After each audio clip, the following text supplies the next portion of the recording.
All right, shalom. Shalom, shalom.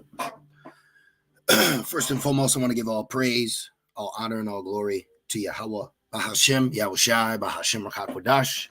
I'd also like to give double honors to my elders and apostles at Great Millstone that do well. And I would like to say peace and salutations to the Lord's elect, the hopeful elect in a 1/3. And Lord's will, this lesson will be edifying as well as exhorting to the sincere sheep of Yahweh, Bahashem Yahushai, Bahashem Rakakwadash. And the water, Yahweh, Bahashem Yahushai, Bahashem Rakakwadash, for give me the inspiration to do this lesson. And as the title reads, find rest in the truth, not the world. All right. And I just want to do a prophetic exhortation, okay, and an admonishment, pretty much a, all around exhorting pertaining to us in this walk, and what you're dealing with as we're at the end, and ultimately you have to understand that, you should only be putting, your mind, your energy, your focus, and, your emotion, if you will, in this truth and not in this world, because this world is ultimately set up to fall. Okay. The people around you are set up to fall, to be wicked, to be evil. All right. To be examples of what we read in the scriptures. There's a lot of characteristics of the mindset that will be on people in these last days. So, the best thing to do as a brother, and as a new believing sister or sincere sister, you need to learn to find rest in the truth and not the world. All right. So just going to do a quick lesson. I was sitting here. I had a few lessons lined up. Nothing really was standing out to me. And then this title came to mind. So Barakatah Yahweh Shem Shai for that. So, what we're going to do is the point is down here in 7, but we're just going to start at 1 and we're going to read it down. Like I said, this is a prophetic exhortation lesson. All right. For the sincere. All right. If you're a sincere sheep, truly seeking Yahweh Shem Shai while he may be found, well, this lesson is for you. Okay. This is Second Thessalonians 1:1. It says, Paul and Silvanus and Timotheus unto the church of the Thessalonians in Yahweh our Father and the Lord Yahweh Shai HaMashiach. Right. So when we do our lessons, it's to the brothers or sisters that are in Yahweh through Yahweh Shai HaMashiach. Grace unto you and peace from Yahweh our Father and the Lord Yahweh Shai HaMashiach. We are bound to thank Yahweh always for you, brethren, as it is meet, because that your faith groweth exceedingly. See, this whole thing that we're involved in, we are surrounded by faithful servants. So we ourselves are men of faith, and then the listeners, they are listening because they are faithful as well. All right. This is why the scriptures are ultimately only directed to not only the believers, but the believers that are hearing the word from the Lord's men. Okay, so of course it's the believers. All right, but let me see real quick. Remember, Yahushua prayed for his men, but he also prayed for those that believe on the words of his men. John 17:9, I pray for them. I pray not for the world. This world is talking about the world of Israel. Okay, Yahushua was not praying for all of his people. Okay, like now we understand 2/3. Okay, it says, but for them which thou hast given me, for they are thine. So Yahushua is praying for his men. Now look at this. Verse 20, neither pray I for these alone, not just my men that are on the highways, the teachers, the byways, okay, the prophets, the believers, the priests, the evangelists, as it says in Ephesians, the titles that we read, even though we may not walk and identify with every title that has been given unto us in this ministry. All right. Because we're just what? We're just servants too, brothers too. Just like the angel said, I'm just doing the work too. Neither pray I for these alone, but for them also which shall believe on me through their word. See? So it's better for you to find rest in this walk, because in this truth, this is where acceptance comes. Okay. In this world, there's a certain carnal, vain standard that you have to be accepted, which even makes me think about other Hebrew Israelite camps, if you don't have the certain clothing, fringes, and attire wear, all right, you're actually not accepted even by them. But see, we're accepted in this truth, and we find rest in this truth based off the Spirit, okay, meaning the Rakah Kodash, where we stand in our faith, you know. And this is where the true rest comes in, man. This is where you're accepted. You're not accepted in the world, okay? You're accepted if you're a demon, if you're wicked, if you're shaking ass, if you're smoking a blunt, if you're committing adultery, you know, if you're on demon time. That's where you're accepted, okay? And you'll see that when you're out and about, you'll notice that majority of people, you know, walk by and don't acknowledge you because you don't have something of wickedness worth to offer to them, okay? So that's a good thing. That's a blessing. So you should be finding yourself at peace with this walk, with lessons, with prophecy, okay? Things like that should be giving you spiritual nourishment, all right? Don't be looking for this world to charge you up and get you back on your feet and get you in the game. And, ooh, I needed that. Nah, all right. A little bit more, just a quick exhortation. It says, and the charity of every one of you all toward each other aboundeth, so that we ourselves glory in you in the churches of Yahweh for your patience and faith in all your persecutions and tribulations that ye endure. See, so this walk is gonna there's gonna be persecutions, there's gonna be tribulations, but this is only an exhortation to the true believers, you see. And we're entering a time where prophecy is going to bring everything to a stop, okay? Because when I'm on the internet, when I'm on YouTube and I'm just surfing around, I see all these questions, I see debates, you know, I see all this kind of everything up in the air. Well, prophecy is going to bring everything to ground level, okay? Everything's going to be brought low, okay? Everything's going to be stopped according to prophecy, all right? And we want to be found resting with Yahweh Bashim Al Shai when prophecy comes to pass, not the world, but in this truth, in this walk, okay? And the scriptures speak about how it's better for a man to dwell alone. This is what it's all about, being set apart, okay? You are now experiencing what it means to be holy, all right? Let's keep going. Which is a manifest token of the righteous judgment of Yahweh, that ye may be counted worthy of the kingdom of Yahweh, for which ye also suffer. So if you find yourself suffering, that's because you're being put through a position to see if you're found worthy for the kingdom to come, okay? Tests, tribulations, persecutions, all these things are happening in the midst of us waiting for prophecy. Do you see that? Look what is going on as we're waiting for prophecy. And then the suffering puts us in a level so much that we yearn for prophecy more and more and more. While the rest of the people that find rest in the world, they don't want prophecy because they're content or they have their constellation because of the world. So they don't want this world to end while we look for a world to come. It's a very big difference. This walk is different if you're walking with Yahweh Bashim Al Shai. Remember, it said that Enoch walked with the Lord, all right, with the Most High, with the Father, and he was taken. So we got to look at ourselves in that stead. So we're walking, waiting to be taken, okay? And it says, seeing it is a righteous thing with Yahweh to recompense tribulation to them that trouble you. So trouble is a part of this walk, but payback comes with those that trouble you. And why? Well, you know, because one would say, well, why can't they just repent? Why can't they just be judged? Why can't they be judged by the Father through the Son for troubling in us while we are seeking Yahweh Bashim El Shai while he may be found? You see?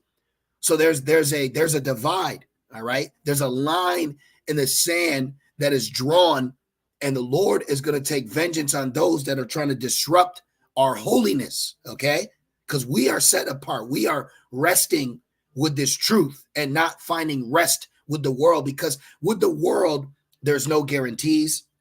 With the world, there are certain prophecies that are going to ultimately stop whatever rest that you may find. Okay, remember, the scriptures say this is not our rest. Micah 2:10, arise ye and depart, for this is not your rest. So you will have portions of our people that can find rest in a good job and a career. I'm not going to say there's nothing wrong with a good job, okay? But we know that ultimately that's not what's going to get us out of here. You could find rest with, children, a wife, a home. Now, all those things are lawful and even beautiful. But the bitter of this walk is there's that potential betrayal. There's that potential Lot's wife thought. So you can't find rest in that. You can enjoy it. You can pray to Yahweh Shem Shai to keep you and your family. But a man of the Lord is not fully invested in just that, and he's content with that, okay? Because we have families, for the brothers, the children and wives, we have faith that they would be delivered as well. But you have men that have found rest in just that and that alone. That's a dangerous thing because your rest comes from the Lord. Remember, even Job's family was taken from him. See, they can be used against you. The world and what comes with it and your enjoyment of it can be used as leverage ultimately against you. There was a saying in the movie Heat, and I used to say this years ago, and you got to remind yourself about it.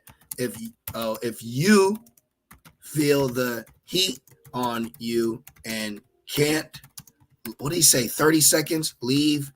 And I think it was 30 seconds. Let's see. Let me just see what pops up. Yep, the movie Heat. Very good movie. Okay, The Heat, Robert De Niro as Neil McCauley.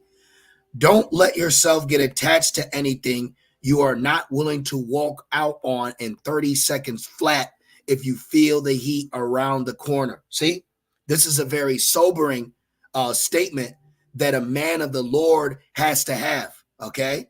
Remember, when the heat was around the corner, no pun intended, the angels had to pick Lot up and deliver him, and his wife got left. Now, if it was set up for her to be in the right spirit, she would have held on to Lot, not looked back, and would have been delivered as well. She had the opportunity to be delivered. Just like Noah's wife and Noah's son's wives were delivered, but they were granted the ability to be delivered. See? So when you look at this walk, the man of the Lord is the one who's walking towards the Lord constantly. If it's set up, it's your women, the woman you said your job is to follow the man of the Lord, because we have to keep going forward, okay? Because we are following after rest. We're following after Yahweh Shem Shai. What does the scripture say? Be ye followers of me, even as I am of Hamashiach. So we're heading in the right direction, okay? You in the spirit got to be able to follow that direction as well. Hence why you have shepherds and sheep, okay? So the Lord is putting us in a shepherdship, if that's a word, a mindset. And we're what? We're following Yahweh Shai, real quick. Hebrews real fast. Hebrews 13. I think it's Hebrews 13:2, or 12:2, excuse me. Hebrews 12:2. It says, looking unto Yahweh Shai, the author and finisher of our faith. So where are we looking? We're looking unto Yahweh Shai, who is the author and finisher. So we're looking at the finish line of our faith, who for the joy that was set before him endured the cross, despising the shame, and is set down at the right hand of the throne of Yahweh. That's the direction that we're going, with the mindset of knowing this is not our rest. So you have to understand that as well. You're not going to find true rest in the world, okay? You can find a little bit of pleasure, a little enjoyment. Of course, there's the balance of life, all right? But ultimately, our spirit is in this truth. Micah 2:10, arise ye and depart, for this is not your rest. Let's see what this word rest means, just real quick. And you'll know that waking up. As soon as you wake up, you're reminded of bills, work, captivity, your condition, resting place, right? Quietness. Okay. Oh, look, matrimony. That's powerful. So we're waiting for that. We're waiting for the comfortability, ultimately from Yahweh Shem Shai through prophecy. Okay. So you feel comforted. It said comfortability, right? So you feel comforted in this truth because the scriptures were written for our hope and comfort. Real quick, Romans, real fast. You got to remind yourself of these things because this world can get you drunk, This is why people do trends. You ever notice that their trends will be going around because they find rest in that. Hey, let's go do that again. Let's go to lady night again. A happy hour. See, because they're finding rest, but that rest is temporarily, and it comes with conditions that are not good for you.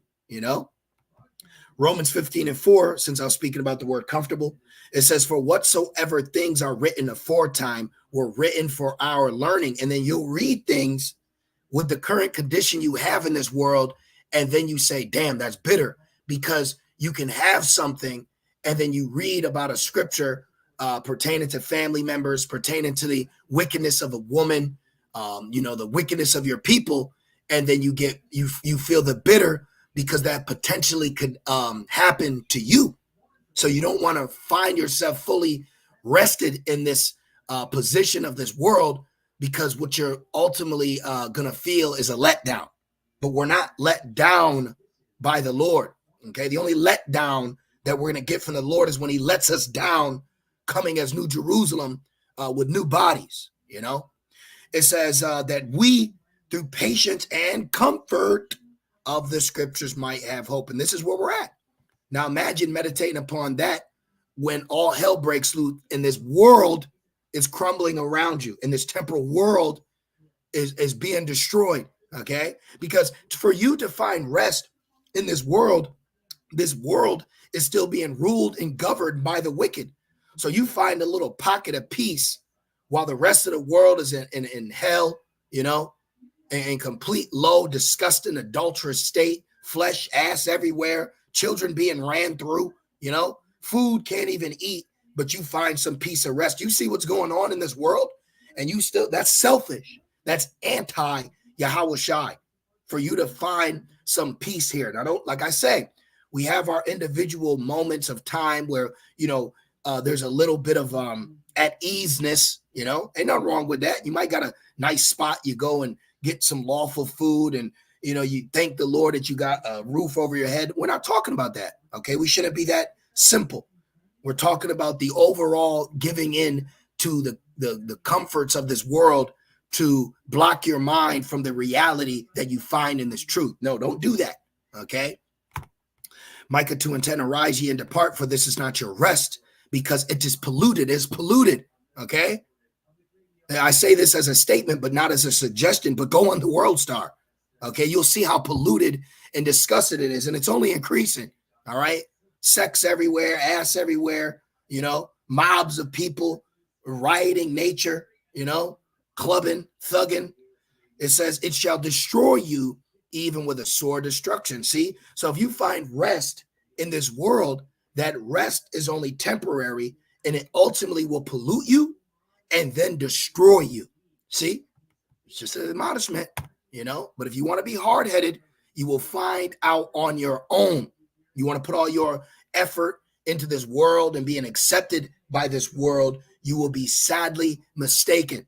And you will find yourself alone with your back on the ground, looking up into the sky. All right. This is a very nasty, dangerous, disgusting world that you need to be aware of. This world is your enemy right now. All right. The culture, the mindset, and the people. All right. Now, it says 2 Thessalonians 1:6, seeing is it a righteous thing with Yahweh to recompense tribulation to them that trouble you. So you will go through troublous situations. Okay. You'll go through situations, but this is why you rest in this truth, because out of everything we go through, we do have somewhere to turn to. Ezekiel 11:16, therefore say, thus saith the Lord power, although I have cast them far off among the heathen, which is a precept to show that we're scattered among all people, and although I have scattered them among the countries, yet will I be to them as a little sanctuary in the countries where they shall come. And this is why our lessons get little views, because it's a little sanctuary. It's just it's a handful of us, hypothetically speaking. It's a handful of us compared to the rest of the nation of Israel, kept in my, I think it's John 3, Father's hand. All right. It's a handful of us. John 10. My Father, which gave them me, is greater than all, and no man is able to pluck them out of my Father's hand. That's a handful, okay? So you are part of a handful waiting to be delivered. This is why it's a little sanctuary. But when you're in the world, it's a mob of you, it's crowds of you, Now let's see. I got a little more. This is let me see. What did I want from this? Check this out. This is, well, let me get this first. This is John 17, and this is John 17, and let's just start at 13. It says, and now come I to thee, and these things I speak in the world, that they might have my joy fulfilled in themselves. I have given them thy word, and the world have hated them, because they are not of the world, even as I am not of the world. This is where we're at, okay? So you're not going to receive that rest that the truth gives you from the world, okay? Even your family members. It's funny, when I was first coming into this truth, I would ask them, I said, if this wasn't your family member, would you still hang with them? And you know what they said 99% of the time? No. So just because they are your family member doesn't mean that you and your family member are close to the extent of rest, okay? Of something to offer, a fulfilledness in the spirit.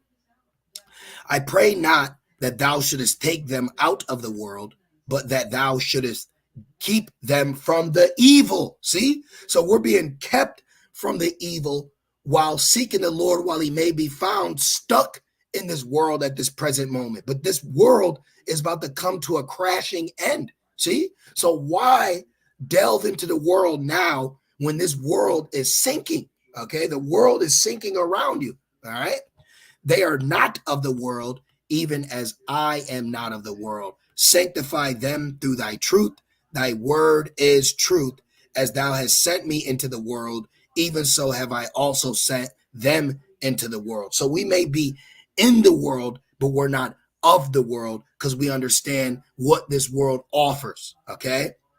And a lot of people are bewitched by this world, Women love this world because you have men lusting after them because of this world. Men love this world because you'll have women alluring after them because of this world. See, it's a compiling of deception that has got the creature strung out right now. The creature is done, okay?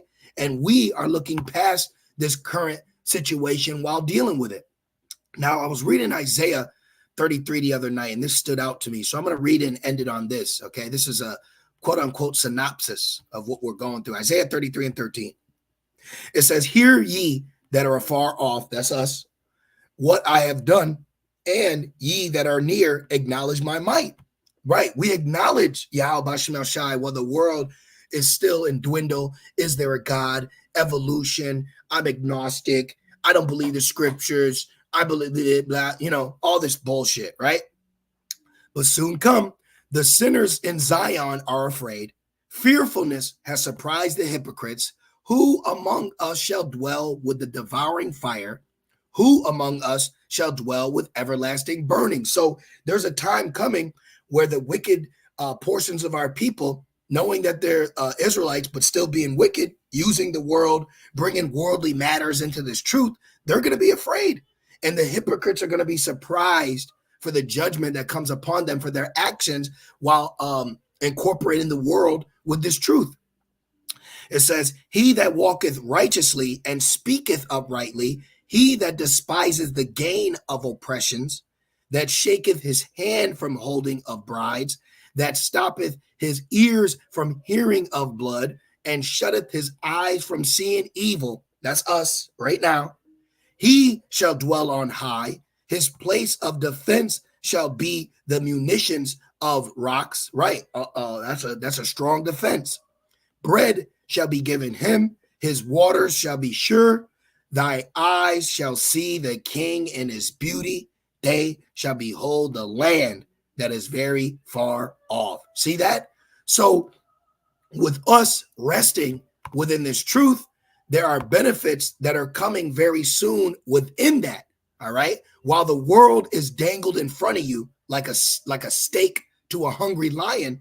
Well, we are avoiding or not giving into those temptations because we have a sobriety of mind of what's going on in the current position we are in while enduring this temporal world. Okay, this is all temporal right now. See, so it's best, or it behooves you to find rest in this truth while you can, before the bitter end of this world soon come. Because everyone that's laughing and loving and living right now, days of Noah, that's all going to stop very soon. So you don't want to be caught up with the spell of attraction of this world because of the flesh, because it's last call for alcohol. These people don't got many ass shakings left, okay? They don't got many club nights left, partying and barbecuing, marrying and cheating and adultery. They don't got much of it left, okay? Shit is about to come down. Things are going to be crashing down very soon. So you start weighing your options and you say it's just not worth it. Even if it's lawful, it just might not be expedient. So I just want to do that quick lesson. You know, Lord's will, I can do another lesson before the day is out, but I just want to do a quick prophetic exhortation since Yahweh Basham Shai put it on my spirit. So I pray this lesson was edifying, comforting, exhorting, you know, eye-opening. Be aware of this world. Broad is the gate, okay? So, hey, call halal, Yahweh Basham Shai, Basham Kakwadash. Double honors to my elders and apostles of Great Millstone that do well. Peace and salutations to the Lord's elect. With that being said, shalom.